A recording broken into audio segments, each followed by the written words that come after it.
Hello everybody. In the search to make money, I stumbled upon a classic method that's been around for a long time, frag running. It's been years since this method has come out, and it's certainly not gone away since. I thought I would revisit this timeless money-making method and see if it still makes good money now in 2024. Without further ado, let's get straight into the video. So what is frag running? Frag running is entering a floor 7 by yourself and rushing to the blood room as fast as you can. Once there, you will wait for the giant to spawn and kill it, picking up its frag. There are 4 giants that can possibly spawn, each dropping a different fragment. You have the Diamante giant, the laser giant, the lasso giant, and the pink rock giant. Now only 2 of those are real profit, with the Diamante's giant frag being 1 million and the laser giant's being 600k. Once you kill the giant, you simply leave the dungeon on the spot and rejoin the floor to do it all over again. Now before we get into the deeper details of what I found, allow me to talk about what gear you'll need to do these runs. The good part about frag running is that you can run it as any class. For Burrs or Archer, you can use a Juju shortbow or even something as simple as a Felthorn Reaper if you're the Burrs. For Mage, a Spirit Scepter will work perfectly fine for this floor, as we only need to kill a few mobs to get to the blood room.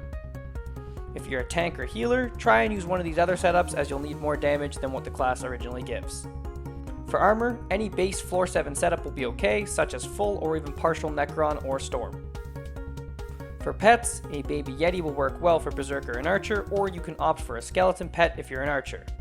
For Mage, a sheep will suffice perfectly. Keep in mind, you can frag run with much better gear than what I've mentioned, but I'm only going over the minimum of what you'll need. So after doing 10 hours of frag running to do some profit testing, I came away with some interesting talking points for today's video. First off, here is what I got for every hour of frag running. As you can see, this method is a little inconsistent, with the profit being larger in my first few hours as opposed to the trailing hours. This has nothing to do with my efficiency, but simply to do with my luck of getting the right giants to spawn. After everything, I still walked away with roughly 8.4 million an hour. Now this number doesn't exactly pop out at you right away, but there's something else that we forgot to factor in. While running these runs, you'll have to fight many different Lost Adventurers, which each drop dragon fragments.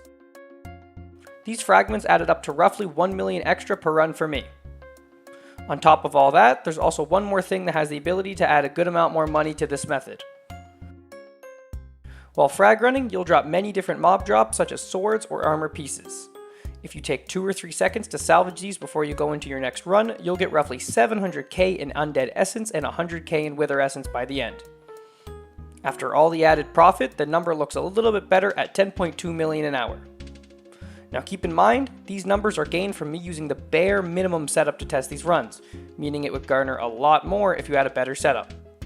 A Kata45 friend of mine did a little testing too for me, and he found that it made 17 million after everything was said and done as well. This means at the lower end of profit, it'll be around 10.2 million an hour, and at the higher end of profit, it'll be 17 million an hour. Not a bad range of profit if I do say so myself. So, do I think it's worth it to do this classic money-making method in 2024, or is it time to lay it to waste? In my opinion, I believe that this method is an excellent early game method if you rush dungeons. 10.2 million an hour with the chance to be 17 million an hour with added gear is a very good prospect, one that I would place above almost all other early game methods. If you have a good dungeon set right now, then I would say that this method is for you, as it's better than farming profit around this level until around late game farming. However, this method isn't better than mining, meaning if you have Heart of the Mountain 7, I would focus on that instead. Long story short, this is a good method for early to mid game that will not let you down. Thank you guys for watching this video, and I'll see you on the next one.